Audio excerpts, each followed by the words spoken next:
If you watch any book content on YouTube at all, chances are you know Sara Carrolli. She's the princess of booktube, and to watch her videos is to love her. While I'm an avid viewer of her channel, I realized recently that I've never actually read the books that she talks about. So this month I wanted to remedy that, and I took a little dive into her 5-star reads to see if our tastes align. I picked a few books from her Goodreads, placed them on hold from the library, and jumped off the diving board, starting with Beartown by Frederick Bachman. If you watch Sara, then you know that Frederick Bachman is one of her favorite authors at this point. I did a little bit of research. Apparently one of the best ones to read first is A Man Called Ove. I did want to read that one, but Sara only rated it 4 stars, so I decided to go with Beartown. If you don't know what this book is about, it is about a town called Beartown. Their main focus and love in the community is hockey, and they put a whole lot of stock in the boys hockey team. It's kind of the backbone of the town. So far it's really good. I'm currently on page 79. Not a lot has happened. It's a lot of just like describing the characters that are involved that live in the town, their backstories a little bit. I also got it on Audible, and so I've been doing an immersive reading experience, and that's been really enjoyable for me. But yeah, let's get on with reading Beartown by Frederick Bachman.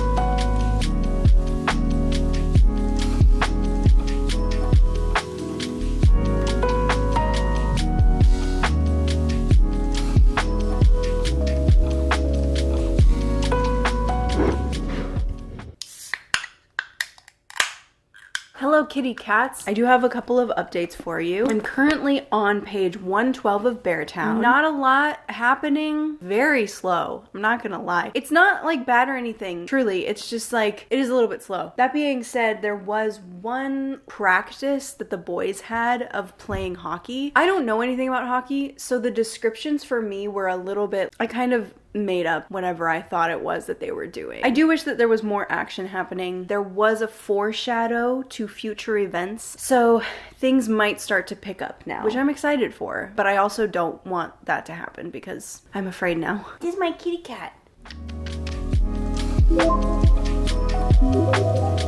Good news though, I got a couple of books from the library. The first one that came in was and then when I was checking out, the girl was like, "You have another book on hold. Do you want me to go get that for you?" And I was like, "Oh, yes." It turned out to be Into the Blue by Emma Brody. This one is kind of my anticipated read for this video. Sara did a vlog where she read this book. She absolutely loved it. Apparently they play improv. Oh, okay. I've never even read the description of what this book is about. In the summer of 2000, AJ Graves dreams of writing for Saturday Night Live. Instead, she's stuck working in a video rental store with slim odds of escaping her small Massachusetts town. Then in walks Noah Drew, the enigmatic and intense scion of the Drew acting dynasty. Despite wildly different upbringings, the two forge a deep cosmic bond, first as friends, then as acting partners, until one day Noah disappears without a word. 7 years later in New York City, AJ is shocked to find herself cast in the same intergalactic TV production as Noah, by then a well-known Hollywood heartthrob. Blending unforgettable characters, explosive chemistry, and profound yearning, Into the Blue is a journey unlike any other. One that asks, what does it mean to diverge from the script to forge your own story? Interesting.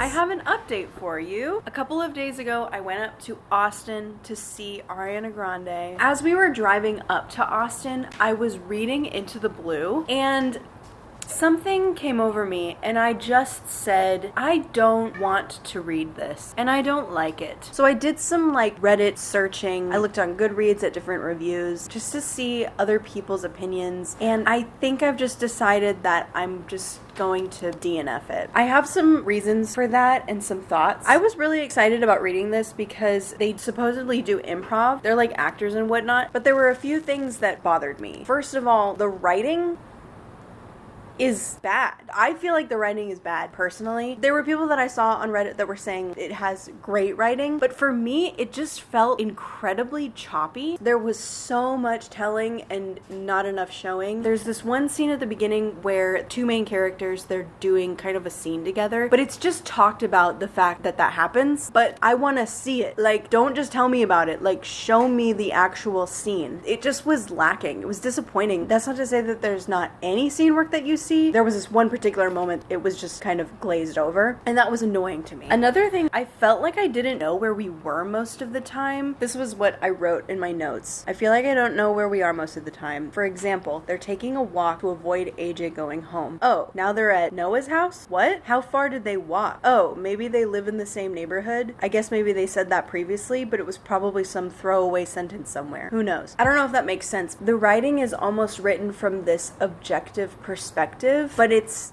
confusing. It's like this up in the air perspective of happenings with nothing grounding me to any physical space. I feel like maybe it's written in a way that it's trying to feel like a movie. Hi, I'm editing, and I wanted to clarify this a little bit because I feel like I didn't actually finish what I was saying. The writing felt like it was kind of being viewed from this objective perspective, and then all of a sudden it would bring you down into a scene, but there wouldn't be any like logical reasoning for it. It was just kind of random. And I looked on the very last page, and this happened on the very last page, where it was kind of describing this overarching happenings of the characters' lives and their feelings about whatever, and then all of a sudden it had some line of dialogue, and it mentioned a stagehand talking. And I was like, wait, so we're all of a sudden just in a film set? What? So I have a feeling that that kind of is the case for the rest of the novel too. If it's there at the beginning and it's there at the end, I just didn't want to subject myself to that. I hope that makes sense. I don't know if anybody else had that same feeling as they were reading it, but it just was, again, it was so choppy. And that's not to say that for the whole thing, because there were times that I definitely was in the story, I was in the environment, I saw everything. There were also people that were saying that it's kind of the same thing over and over again. They like get back together and then they separate and they get back together and then they separate, and it's kind of spicy too. And it was really disappointing because I was looking forward to this. Sarah loved this book. It was sad that I didn't enjoy it and it didn't end up being good. So that's okay. Let's move on to a different book.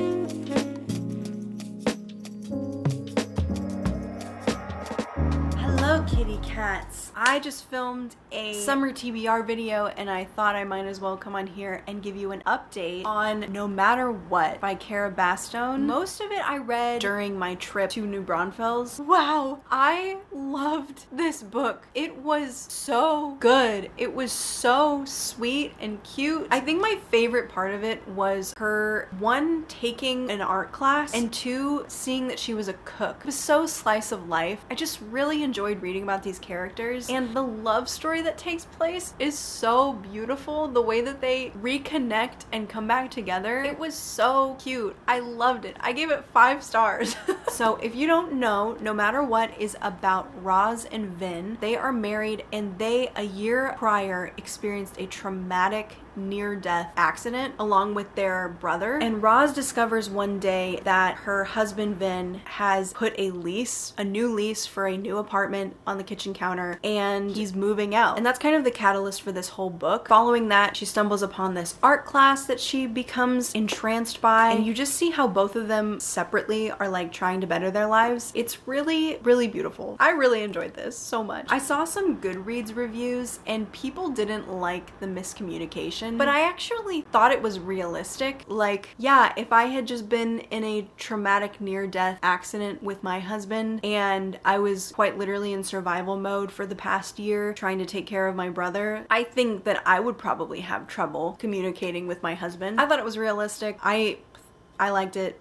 This does have a spice scene in it, and I usually don't like spice in books, but for this it actually made sense because they're married, and it came at a good time, and I don't know, it made sense. So if that's something that you try to avoid, you could probably just skip over it and still enjoy the story because it really is a beautiful story. I really, really enjoy this.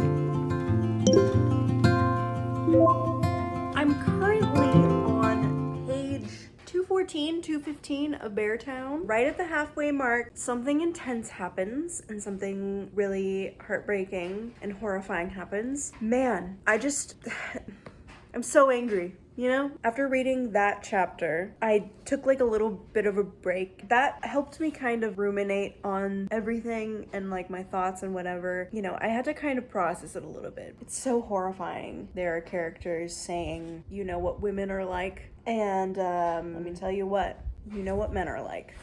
So, yeah. I will say it was a little bit frustrating at one point because I was annoyed at the writing because he kept using long, flowery sentences in the midst of something very urgent. And I was like, come on, let's move on with the plot. Like, tell me what's happening. I'm at kind of like a chill point right now. It's the next day after the game. Everybody's just kind of like existing. So, we'll see where things go.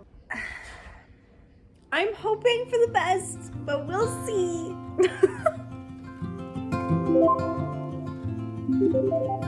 Good news though, I got a couple of books from the library. The first one that came in was Slanting by the Sea by Lydia Hilly? I don't know how to pronounce the last name. I'm currently on chapter 8, page 43 of Slanting Towards the Sea. It's enjoyable so far. I don't really have any complaints. The one thing, well, I guess this is technically a complaint. The one thing that I'm not a super fan of is not knowing why they broke up. And I have a feeling that that's kind of the whole point. Like, that's gonna be the journey. Living the life, seeing what happens, and then at the end, it is revealed why she divorced him. I have to say, I am not a fan of that kind of structure. I don't like that. I think it's stupid. I'm trying to think of like other stories. Kitty cat. Well, the one that really comes to mind is Love in Other Words by Christina Lauren. I hated that book. It was so stupid. I hated it. I didn't like the past and present timeline. I liked the past timeline better. They felt like completely different characters. I remember the reveal of why they were like not friends anymore or not together was anticlimactic. It was kind of that same vibe where like you didn't know why they broke up. And so then at the end, that was the reveal. And I hated it. Maybe that tainted my opinion of that trope. I don't know if that's how that's gonna be with this book, but we'll see. I'm not enjoying it though. I love this cover. It's so pretty, giving me relaxing vibes. It makes me want to pick it up and read it. So yeah, we'll see how we feel in a little bit.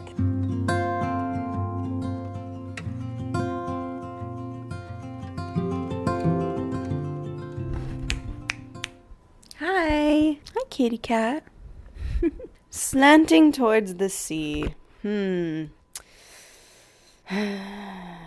going to DNF this book. I say for this video, but honestly, it might just be a DNF in general. I don't like feeling obligated to read books, and at some point...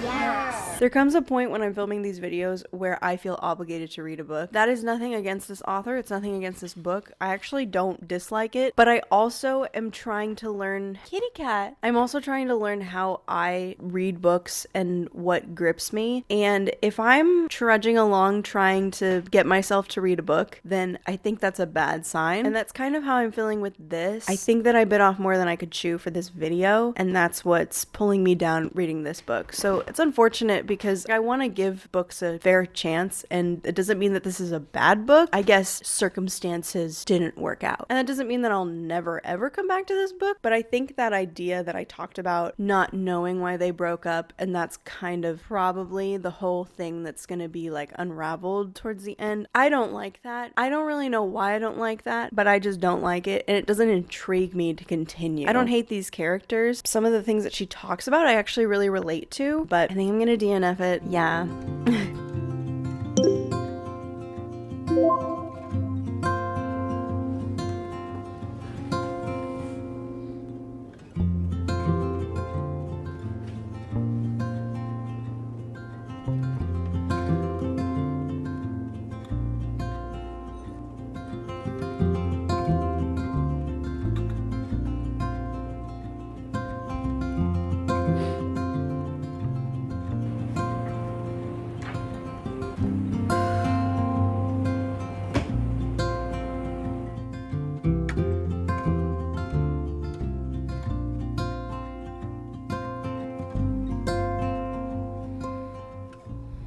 Thank you, Lord, that I'm done with this book. I'm in the same location because I'm doing a Frankenstein edit, clearly. Objectively, this wasn't a bad book. It just wasn't for me. It's been a little while since I filmed that last clip of me finishing it, since I finished the book. And I haven't wanted to sit down and record this and give my final thoughts because it's one of those books that I want to just be out of my brain and that I forget about. It was so slow and the writing was... He could have achieved the same effect in like 50 to 100 pages less. It was obnoxious to have to sit there, struggle to read through all of these thoughts and feelings from random townspeople. Meanwhile, there's a crisis happening. Let's move it on. I really enjoyed the characters, you know, most of them, obviously. I liked the ending, how it wrapped up. It was very satisfying. About halfway, a little bit after the inciting incident happened, I had to look up whether or not this was going to be a satisfying ending because I considered DNFing this about 300 times. I'm glad I pushed through. I mean, kind of. I am in a way. I skimmed the ending, so I did get to kind of experience the satisfying payoff. The satisfying payoff. It makes sense that Sara rated this 5 stars, though, because I think she likes slow burns. I hear her in my mind saying, if you like a slow burn, then you're gonna love this book. Just about any random given slow burn. So that actually makes a lot of sense. Objectively not a good... That's not what I meant to say. Objectively not a good... Oh my word. Objectively not a bad book. Just not for me. 5 stars for Sara. 3 stars for me.